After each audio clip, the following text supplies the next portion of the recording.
दोस्तों इस वीडियो के अंदर हम डिस्कस करने वाले हैं अप्रोच टू वीज इन चिल्ड्रन। आपके पास एक बच्चा आता है वीज साउंड लेकर, तो उसको कैसे अप्रोच करना है, कैसे उसको इन्वेस्टिगेट करना है, कैसे डिफरेंट डायग्नोसिस को पूछना है और कैसे उसको मैनेजमेंट करना है। तो सारी बातें इस वीडियो के अंदर डिस्कस करने वाला हूँ।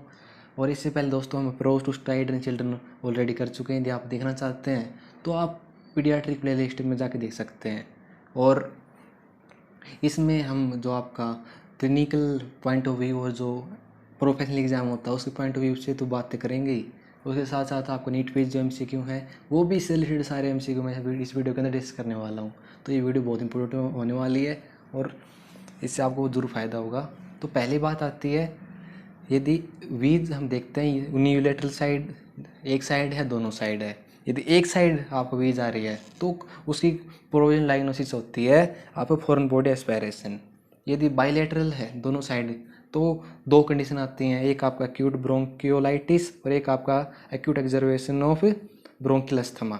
ठीक है, तो हम कैसे इन चीज़ों को देखना है कि कौन सा क्या हो सकता है। तो सबसे कॉमन इसकी एज होती है ना, कोई भी एज हो सकती है लेकिन मोस्ट कॉमन होती है 6 मंथ से लेकर 2 साल के बीच में ज़्यादातर केस आते हैं फॉरेन बॉडी एस्पायरेशन के।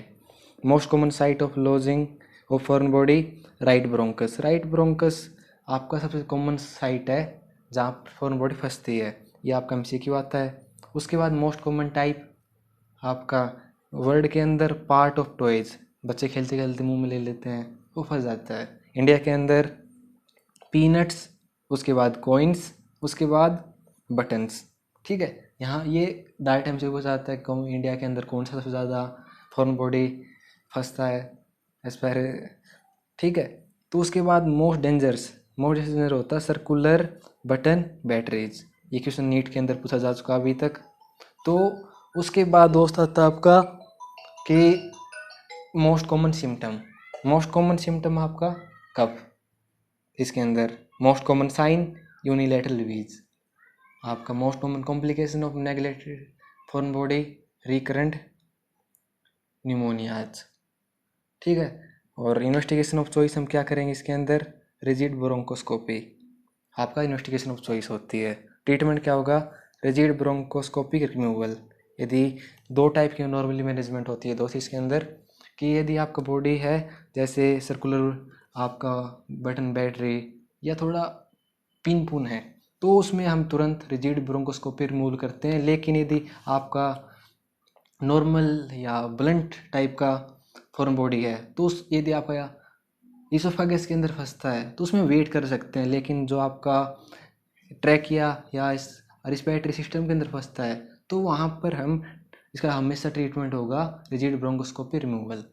तो नेक्स्ट कंडीशन आती है दोस्त, यदि आपका वीज लेके आता है बाइलेटर दोनों साइड तो उसमें आपकी डिफरेंट डायग्नोसिस आती हैं, एक्यूट ब्रोंकियोलाइटिस और एक्यूट एक्जर्वेशन ऑफ ब्रोंकियल अस्थमा। तो इनको हम कैसे प्रोसीड करेंगे, कैसे डिफ्रेंशिएट करेंगे। तो इसके लिए हमें पता होना चाहिए कि जो एक्यूट ब्रोंकियोलाइटिस है वो नॉर्मली आपका एज लेस देन 2 ईयर में ज़्यादा होता है, और जो एक्यूट ब्रोंकियल अस्थमा है वो आपका age normally more than 2 year होता है उसके अंदर। ये आपकी वायरल इन्फेक्शन है, ये आपका एटोपिक डिसऑर्डर है। ठीक है, और इसके अंदर फीवर प्रेजेंट होगा, इसके अंदर फीवर प्रेजेंट हो भी सकता, नहीं हो भी हो सकता। और नो रिस्पॉन्स टू सावा और आईसीएस, जो आपके अस्थमा के अंदर ड्रग यूज आती है उसमें रिस्पॉन्स नहीं मिलेगा, सीधी सी बात है। इसके अंदर अच्छा रिस्पॉन्स मिलेगा। तो ऐसे हम दोनों को डिफरेंट डायग्नोसिस करते हैं, ऐसे दोनों को हम चूज करते हैं कि। और इसके बाद कुछ बातें आपको एक्यूट ब्रोंकियोलाइटिस के अंदर पता होनी चाहिए। एज ज़्यादातर आपकी 1 मंथ से लेकर 2 साल के बीच होता है, पीक 6 मंथ। इटियोलॉजी इसका क्या होता है दोस्त, एक्यूट ब्रोंकियोलाइटिस का वायरल इन्फेक्शन ज़्यादातर होता है, और इसके अंदर भी आरएसवी रिस्पिरेटरी सिंसेशियल वायरस आपका एमसीक्यू आता है। उसके बाद क्लिनिकल फीचर आपका fever, cough, mild to moderate respiratory distress और प्लस बाइलेटरल वीज। जो बाइलेटरल वीज तो ऑलरेडी बात कर चुके हैं, आपको वायरल है तो फीवर मिलेगा, कफ मिलेगा, और आपको स्ट्रेस भी mild to moderate respiratory distress मिलता है। और तो हमें यहाँ तक हम सस्पेक्ट कर रहे हैं कि ये हो सकता है, तो हम कैसे इन्वेस्टिगेट करेंगे। चेस्ट एक्सरे करते हैं, यूजली नॉर्मल मिलता है, लेकिन यदि सम टाइम हाइपर इन्फ्लेमेशन भी इसके अंदर देखने को मिलता है। और ट्रीटमेंट आपका कंजर्वेटिव होगा, मोस्ट इम्प्रूव इन 1 वीक। आपका कंजर्वेटिव यदि फीवर है तो उसके लिए हम एनाल्जेसिक देंगे, कफ के लिए एंटी वो देंगे। ठीक है, तो दोस्त थैंक यू, बाय।